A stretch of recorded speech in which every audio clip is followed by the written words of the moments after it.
Hi guys, you're so welcome back to another podcast here on Narc Con. Today I'd like to get into the topic of codependency. I know you've seen an awful lot of this featured on YouTube in relation to narcissists, and I'm actually quite passionate about getting this message out. So again, this is an opinion based on experience, not from a psychologist's point of view. So take it as you will and work it into your recovery journey as you see fit, if it resonates with you. Basically, narcissists are the biggest codependents that you could ever come across because that's the way their coping mechanism is set up. They require your emotional output and your belief in the protective mask that they have developed for supply. They cannot self-regulate themselves emotionally.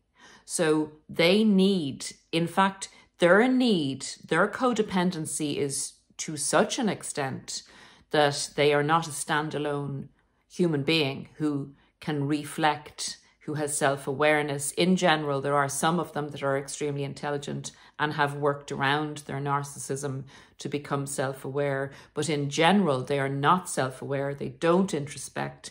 They don't cope in life the way you or I would. So they depend fully and wholly on other people. But that's not the impression that they may give. They may give the impression of being extremely confident, extremely self-sufficient, and extremely independent. However, therein lies the illusion of the mask. So getting back to the point, narcissists are the biggest codependents you will come across, to the extent that they could nearly be described as parasitic. That would be the extent of the codependency on other people. Now, what is proposed in general is that narcissists get with codependent people. And that is not something that I personally would adhere to.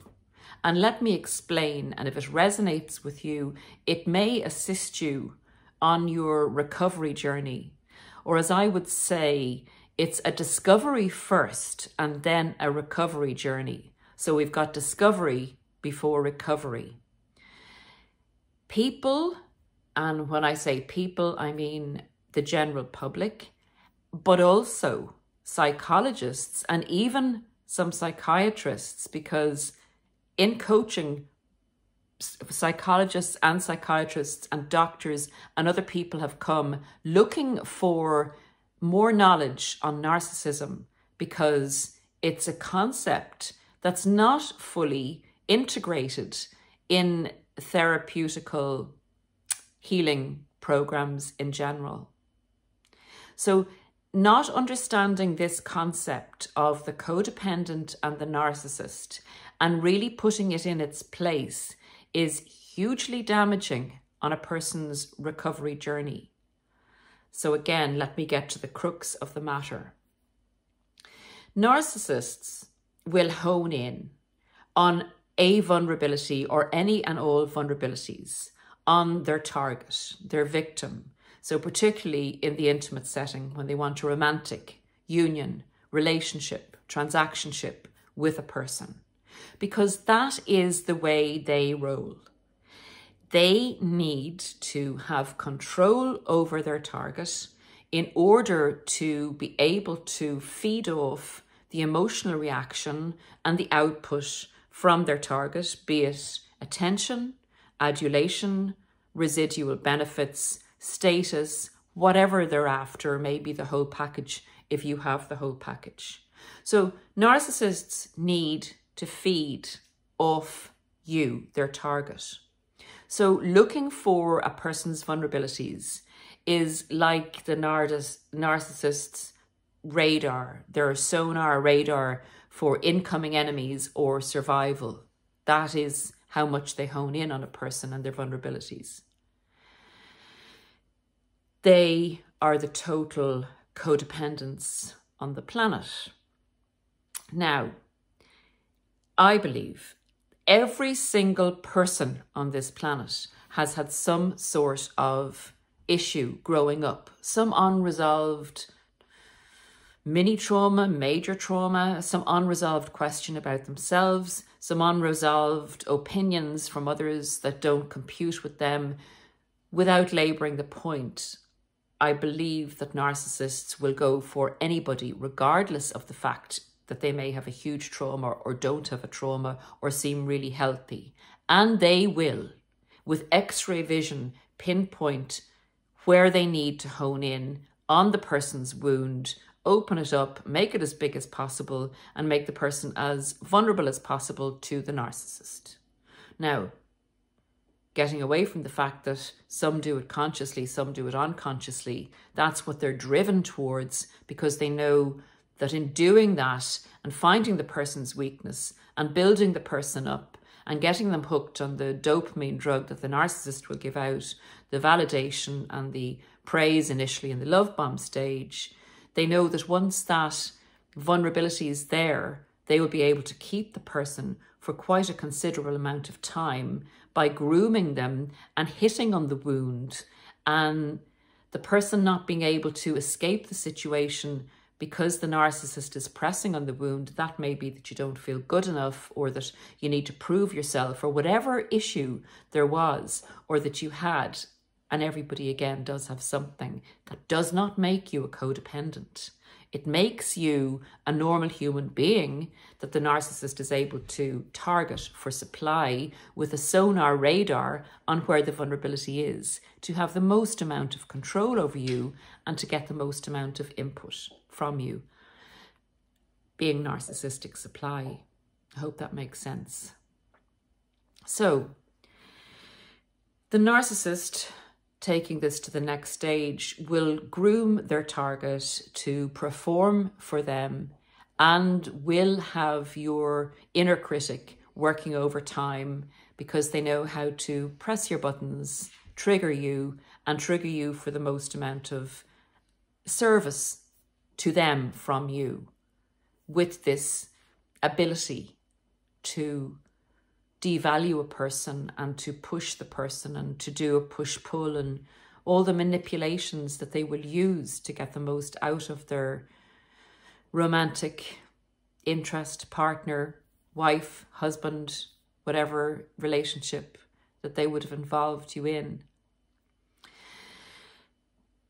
So there are people who are more prone to seek or feel comfortable in a familiar relationship. So familiar being what they would have experienced maybe as a child. And they may feel that with the narcissist, they feel at home because this relationship is familiar and they're doing the same things that they always did in the familial setting, or however they've progressed in their life in relation to different relationships.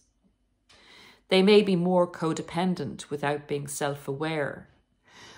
But it's at the stage where the discard occurs and there is the tremendous amount of pain that is not commensurate with what society perceives as just a relationship breakup. And there are so many varied reasons why a breakup with a narcissist is so painful. And I will cover that again in another podcast, because people are left really wondering, will they ever recover from this? And I'm telling you now that you will. And there's evidence out there in our community that you will. But let me just get back to this one thing that's very damaging when you are trying to pick yourself up off the ground, after you have been proverbially dumped by a narcissist, possibly in the worst circumstances, possibly when you're sick, possibly when you lose someone in your family, possibly when you're all out of your own self-regulation because you've been taken over as a narcissist's kitchen cupboard. You have very little ability left to believe in yourself, to have your own life agenda. You've become a shell of yourself, basically, having served and been groomed to serve the narcissist, unbeknownst to you. unbeknownst to you, the narcissist, towards the end of the relationship, before you realized what you were actually dealing with, groomed you using your vulnerabilities and your vulnerable points from the past to become codependent in an unnatural way in order to get regulated by the narcissist, because they turn it around. So you're a self-regulating person in normal circumstances. You got enmeshed with a toxic person who wanted to feed off you. And before you realized what was happening, you became involved in a codependent relationship, and you became codependent in this instance. That does not mean that you are a codependent person going forward in life. And that's where I need and would really like to get this point across in relation to going for therapy. So you have the discovery, which I call the two parts of healing. One is the discovery. You have got to understand what you were dealing with in order to be able to overcome it. You know that there was something drastically wrong with the relationship, and it's so important that you figure out the narcissist part, what happened, how you were manipulated, and who you actually are as a person. It'll actually bring you more into who you are as a person, because in the discovery process, you learn your strengths. You learn about what's acceptable and what's not acceptable to you as a person, and you define yourself by that going forward. So there are benefits to your input and your recovery journey post this dreadful experience with a toxic person. Now, people will advocate for themselves at this stage, in the survival stage, and obviously the healthy things to do are to look for support, to self-care, to exercise, to eat well, to do something new in your life, to look at your life and where you're going, and to purposefully make a path towards some goals that you can set post this experience, where your personality and your identity was actually being sucked up by a parasitic individual. So a lot of people at this stage will choose therapy, and that's a really healthy option, because the support of therapy is very good for us in general. It helps us self-reflect. It makes us stronger. It explains different things that happen to us. But, and this is a huge, big but, the therapist has got to understand that you have been in a narcissistic relationship and that you've been narcissistically abused. That the problem wasn't you. That you have been through a traumatic experience, and you're coming out of that traumatic experience and trying to regain the person that you were before it. And that does not mean that you were a codependent. That can mean that you were very empathic, that you felt great being with a narcissist because you felt validated being able to help them, but are not like that in other relationships. So if a therapist starts to go down the route of your codependency, your lack of boundaries, your not reading red flags, your problem with relationships, they're doing more damage, because the narcissist has set you up when they dump you to not believe in yourself, to believe you're the crazy person. Friends and family may be concerned, again in inverted commas, that it's taking you so long to recover from this particular relationship. Guys, this was abuse. This was abuse. This is like saying to a rape victim that in some way they're responsible for the rape. And that is counterproductive. First of all, what needs to be healed is an understanding of what the person went through in relation to narcissistic abuse. Then it's about working on recovery from that, rebuilding the self, not critiquing the self as being codependent, but rebuilding the self, setting goals for the person, and then looking at the manipulations of the narcissist in relation to grooming you to become codependent in that phase of the relationship. So guys, without laboring the point, I hope that makes sense. But if you are in a situation now where you're in therapy and getting angry at the therapist because the therapist is honing in on your faults, your vulnerabilities, your codependency, and ignoring the fact that you've been through a traumatic event, that you have had, I'm going to say criminal, you've had a sustained period of being grossly devalued by a toxic person without cognitively realizing what was happening because it was a subtle, slow process. That needs to be understood, and you need to be validated for going through that experience.